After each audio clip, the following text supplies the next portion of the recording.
बिस्मिल्लाहिर्रहमानिर्रहीम फ़इज़ा क़ज़यतुमुस्सलात फ़ज़्कुरुल्लाह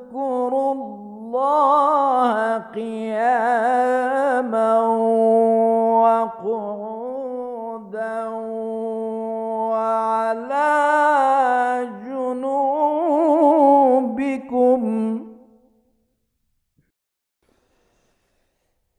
फ़इज़ा त्मअन्नन्तुम फ़अक़ीमुस्सलात इन्नस्सलात कानत अलल मुअ्मिनीन किताबन मौक़ूता।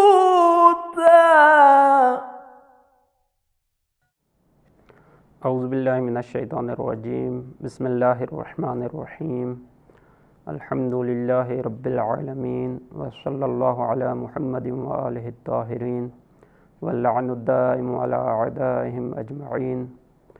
अम्मा बाद। मोहतरम नाज़रीन, शरई अहकाम जे इन्वान सां अव्हां जी ख़िदमत में हाज़िर आहियूं। नमाज़ जमात जी फ़ज़ीलत, अहमियत ऐं आसार ऐं फ़वाइद खे बयानु करे आयासीं। नमाज़ जमात जे मुनअक़िद थियण लाइ ज़रूरी आहे त घटि में घटि 2 ॼणा हुजनि, याने पेश नमाज़ खां अलावा ॿियो बि हिकु शख़्स हुजे, त उन सूरत में ई नमाज़ जमात मुनअक़िद थी सघे थी, वगरना हिक शख़्स सां नमाज़ जमात जो तसव्वुर न आहे, याने नमाज़ जमात हिक शख़्स सां मुमकिन न आहे। जमात जो मतिलबु इहो आहे, याने ख़ुदि लफ़्ज़ जमात मां मुराद ई आहे त हिक शख़्स खां वधीक 2-3 ॼणा, पर हद अक़ल याने घटि में घटि 2 शख़्सनि जो हुजणु नमाज़ जमात में ज़रूरी आहे। नमाज़ जमात जे सवाब हासिल करण जे लाइ नमाज़ जमात जी नियत ऐं इमाम खे मुअय्यन करणु मामूम लाइ ज़रूरी आहे। मामूम याने जेको मुक़्तदी, पेश नमाज़ जे पोयां जेको शख़्स नमाज़ पढ़े थो उनखे मुक़्तदी बि चवंदा आहिनि ऐं मामूम बि चवंदा आहिनि। लिहाज़ा मामूम ऐं मुक़्तदी लाइ ज़रूरी आहे त जॾहिं जमात सां नमाज़ पढ़े त ज़रूरी आहे त नियत में जमात जी नियत करे ऐं नियत में इमाम नमाज़ याने पेश नमाज़ खे बि मुअय्यन करे। मसलन चए त मां हिन हाज़िर इमाम जे पोयां नमाज़ पढ़ी रहियो आहियां। अलबत्ता पेश नमाज़ जे नाले जो ॼाणणु ज़रूरी न आहे। एतिरो ॼाणींदो हुजे त हीउ शख़्स आदिल आहे, इन शख़्स जे अंदरि पेश नमाज़ थियण जूं तमामु शर्तूं पूरियूं आहिनि, इहो काफ़ी आहे।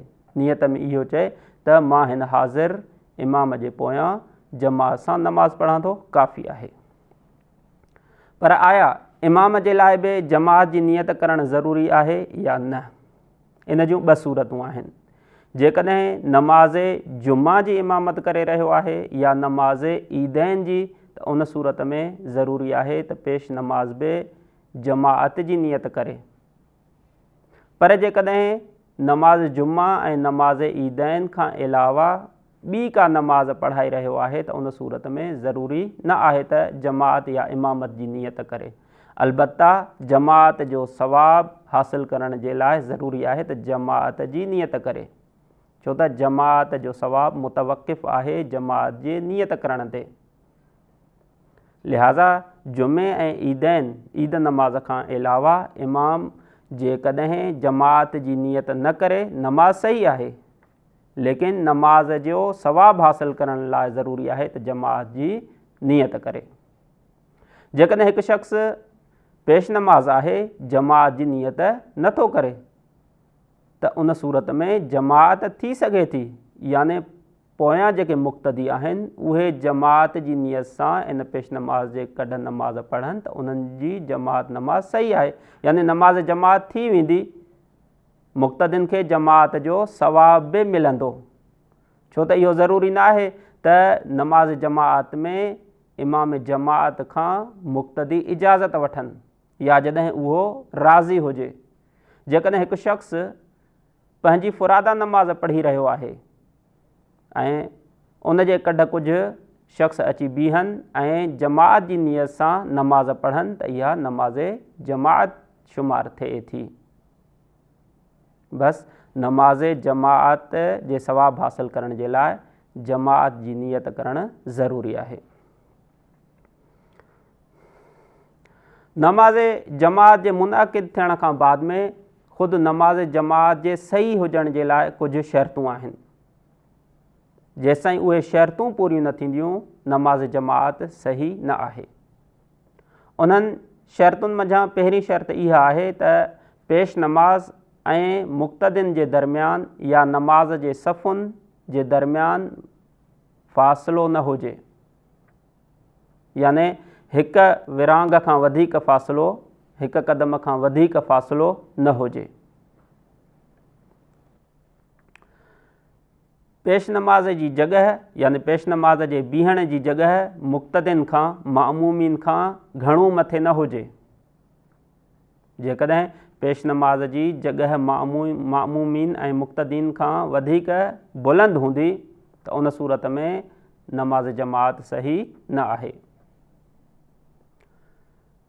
पेश नमाज़ ऐं मामूमीन जे दरमियान या सफ़ुनि जे दरमियान दीवार या को पर्दो वग़ैरह न हुजे, पर जेकॾहिं मर्दनि ऐं औरतुनि जे दरमियान पर्दो हयो वञे त उन में को बि इश्काल न आहे। बाक़ी जेकॾहिं पेश नमाज़ ऐं मुक़्तदिन जे दरमियान दीवार या पर्दो हुजे त उन सूरत में नमाज़ जमात सही न आहे। छो त ज़रूरी आहे त मुक़्तदी इमाम खे ॾिसंदा हुजनि, पोयनि सफ़ुनि वारा अॻी सफ़ खे ॾिसी सघंदा हुजनि। पर जेकॾहिं अॻी सफ़ नंढी हुजे ऐं उनखां पोइ सफ़ तूलानी हुजे, पोइ सफ़ जे अतराफ़ में जेके माण्हू बीठा हुजनि उहे अॻी सफ़ खे न ॾिसी सघंदा हुजनि त उन सूरत में को बि हर्ज न आहे। छो त इर्तिबात बरक़रार आहे, रब्त बरक़रार आहे। छो त इन पोइ सफ़ जे विच वारा माण्हू अॻी सफ़ खे ॾिसनि था ऐं अॻी सफ़ वारा पेश नमाज़ खे ॾिसनि था, इहो काफ़ी आहे। जेकॾहिं दीवार आहे ऐं दीवार जे दरमियान हिकु दरवाज़ो आहे ऐं दरवाज़े ते बि हिकु या ॿ शख़्स बीठा आहिनि जेके अॻी ऐं दीवार खां अंदर वारी सफ़ ऐं दीवार खां ॿाहिरीं सफ़ खे पाण में मिलाइनि त उन सूरत में नमाज़ सही आहे। पर जेकॾहिं हिकु दीवार में को दरवाज़ो न हुजे या दरवाज़ो हुजे पर उन दरवाज़े ते को शख़्स नमाज़ न पढ़ी रहियो हुजे, यानी उन दरवाज़े में को शख़्स न बीहे, त उन सूरत में जीअं त दरमियान में ॿिनि सफ़ुनि जे दरमियान दीवार आहे ऐं होॾां दरवाज़े वटां घणो फ़ासिलो आहे त उन सूरत में दीवार खां ॿाहिरें अफ़राद जी नमाज़ जमात सही न आहे। नमाज़ जमात जे सही हुजण जे शर्तुनि मंझां ॿी हिकु इहा शर्त आहे त मुक़्तदी पेश नमाज़ खां अॻिते न हुजे, याने मुक़्तदी पेश नमाज़ खां पोइते हुजे, पर जे पेश नमाज़ सां गॾु हुजे त को हर्ज न आहे। अलबत्ता एहतियात इहो आहे त इंसान मुक़्तदी पेश नमाज़ खां पोइते हुजे। अल्लाहुम्मा इन्नी अस्अलुका बिस्मिक या अहदु या वाहिद या शाहिदु या माजिद या हामिदु या राशिद या बाइथु या वारिस या दाल या नाफि। नमाज़ जमात जे शराइत खां अलावा कुझु ॿिया शर्त आहिनि जेके पेश नमाज सां मरबूत आहिनि, याने हर शख़्स नमाज़ जमात जो इमाम नथो थी सघे।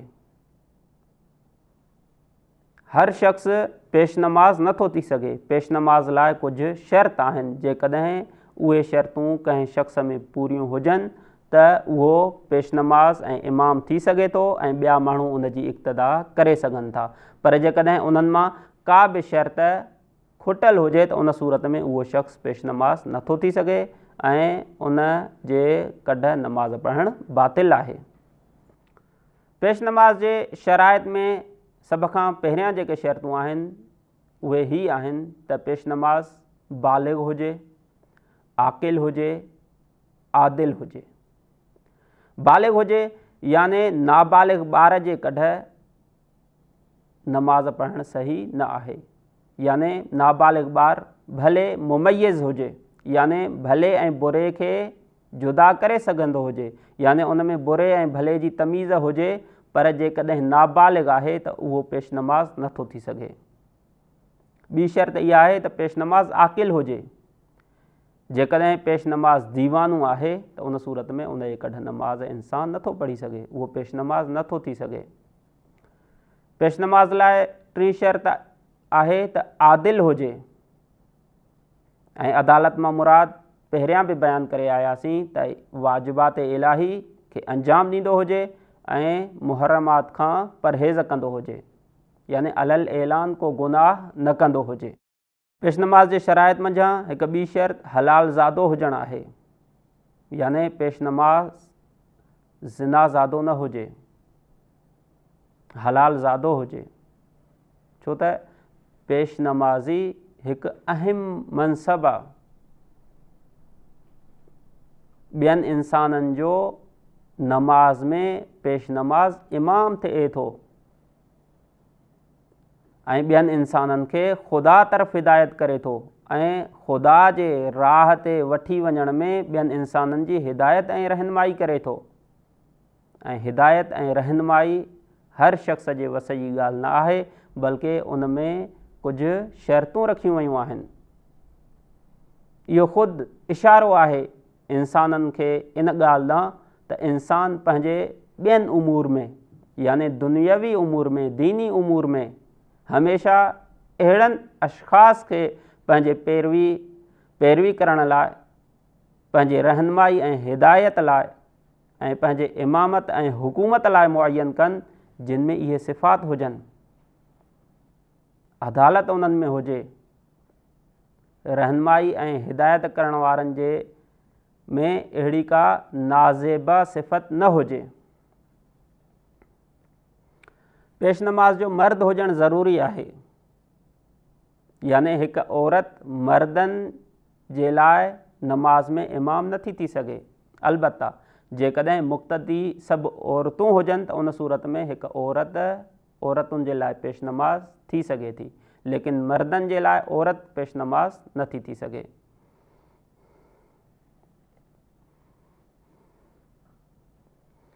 पेश नमाज़ जे ॿियनि शराइत मंझां हिकु शर्त इहा आहे त पेश नमाज़ ते का शरई हद लागू न हुजे।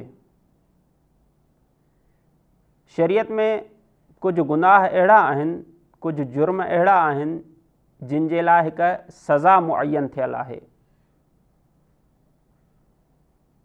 मसलन संसार, मसलन हथनि जो कटणु, हथनि ऐं पेरनि जो कटणु, मथे जो कूड़णु, इहे मुख़्तलिफ़ जुर्मनि ते इस्लाम में सज़ाऊं रखियल आहिनि। मसलन कंहिं जेकॾहिं शराब पीतो हुजे, उन जी हद कोड़ा आहे त मख़सूस मिक़दार में उनखे कोड़ा हया वञनि था, या कुझु सूरतुनि में ज़िना करण जी सूरत में इंसान खे संसार कयो वञे थो। जेकॾहिं कंहिं शख़्स ते इस्लामी हुदूद मंझां का हद उन ते लागू थियल हुजे त उहो शख़्स बि पेश नमाज़ नथो थी सघे। जेकॾहिं हिकु शख़्स माज़ूर आहे, याने ॿी नमाज़ नथो पढ़ी सघे, त जेको शख़्स ॿी नमाज़ पढ़ी सघे थो उहो अहिड़े शख़्स जी इक़्तिदा नथो करे सघे, याने पेश नमाज़ माज़ूर न हुजे। पर जेकॾहिं पेश नमाज़ तयम्मुम करे नमाज़ पढ़ाए रहियो हुजे या वुज़ूए जबीरा सां नमाज़ पढ़ाए रहियो हुजे त उन सूरत में उन जी इक़्तिदा करण में को बि हर्ज न आहे। पेश नमाज़ जे लाइ हिकु शर्त इहा आहे त पेश नमाज़ जी इहा नमाज़ जमात सां टी नमाज़ न हुजे। इन मां मुराद इहा आहे त पेश नमाज़ यानी हिकिड़ो शख़्स हिक ई नमाज़ खे जमात सां 2 दफ़ा पढ़ाए सघे थो। मसलन हिकिड़ो शख़्स पेश नमाज़ आहे, उन कुझु अफ़राद खे जमात सां नमाज़ पढ़ाई, बाद में कुझु अफ़राद अचनि था, उहे तक़ाज़ा कनि था त असांखे बि जमात सां नमाज़ पढ़ायो, त उहो शख़्स साॻियो ई पेश नमाज़ उहा ई नमाज़ उन्हनि खे जमात सां पढ़ाए सघे थो। पर टियों दफ़ो साॻी नमाज़ जमात सां इहो पेश नमाज़ नथो पढ़ाए सघे। लिहाज़ा जेकॾहिं उन जी टी नमाज़ हुजे पेश नमाज़ जी त उन जी इक़्तिदा नथो करे सघे माण्हू। पेश नमाज़ जी नमाज़ एहतियात न हुजे, यानी पेश नमाज़ जेकॾहिं नमाज़ एहतियात पढ़ी रहियो हुजे त उन जी इक़्तिदा इंसानु नथो करे सघे। पर जेकॾहिं पेश नमाज़ ॿी का नमाज़ पढ़ी रहियो आहे, मसलन हिकु इंसानु चाहे थो त ज़ुहर जी नमाज़ पढ़े जमात सां ऐं पेश नमाज़ असर जी नमाज़ पढ़ी रहियो आहे त असर जी नमाज़ में इक़्तिदा करण में को बि हर्ज न आहे, यानी मुक़्तदी ज़ुहर जी नमाज़ पढ़े पेश नमाज़ असर जी, इन में को बि हर्ज न आहे। ख़ुदि पेश नमाज़ ॿिए कंहिं इमाम जो मुक़्तदी न हुजे, यानी हिकु शख़्स आहे जेको ॿिए इमाम जी इक़्तिदा करे थो, टियों शख़्स अची पहिरें इमाम जी इक़्तिदा न करे पोयां बीठल हिन शख़्स जी इक़्तिदा करे। हाणे जीअं त ॿियो शख़्स पाण मुक़्तदी आहे, मुक़्तदीअ जी इक़्तिदा इंसानु नथो करे सघे, इन करे पेश नमाज़ लाइ ज़रूरी आहे त उहो ख़ुदि ॿिए कंहिंजो मुक़्तदी न हुजे, यानी नमाज़ जे दौरान ॿिए जी इक़्तिदा में न हुजे। मसलन इंसानु सफ़ में बीठो आहे, ॿियो शख़्स अची सफ़ में उन शख़्स खे मुअयन करे त मां हिन जे कढ नमाज़ पढ़ी रहियो आहियां, हालांकि हू सफ़ में बीठो आहे ऐं हिकु ॿिए इमाम जी इक़्तिदा करे रहियो आहे। हाणे जेकॾहिं हीउ शख़्स इहा नियत करे मां हिन सफ़ में बीठल शख़्स जे पोयां नमाज़ पढ़ी रहियो आहियां, त इन सूरत में इन जी नमाज़ सही न आहे। पेश नमाज़ जे शराइत मंझां हिकु ॿी मुहिम शर्त इहा आहे त पेश नमाज़ सही पढ़ी सघंदो हुजे, यानी पेश नमाज़ जी क़राअत सही हुजे।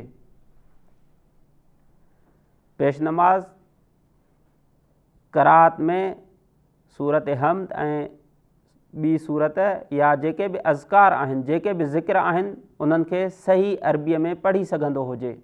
जेकॾहिं हिकिड़ो शख़्स ॼाणींदो हुजे त हिन पेश नमाज़ जी क़राअत सही न आहे, त उन सूरत में जेकॾहिं उन जी इक़्तिदा करे त हिन जी नमाज़ बातिल आहे, यानी नमाज़ पेश नमाज़ जे लाइ ज़रूरी आहे त हुन जी क़राअत दुरुस्त हुजे। ख़ुदा ताला खां दुआ आहे त ख़ुदा ताला असांखे अहकाम जे सम्झण ऐं अहकाम ते अमल करण जी तौफ़ीक़ अता फ़रमाए। वस्सलामु अलैकुम वरहमतुल्लाहि वबरकातुहू। أسألك يا رب قلبا سليما ولسانا صادقا وأسألك خير ما تعلم وأعوذ بك من شر ما تعلم فإنك تعلم ولا نعلم وأنت الله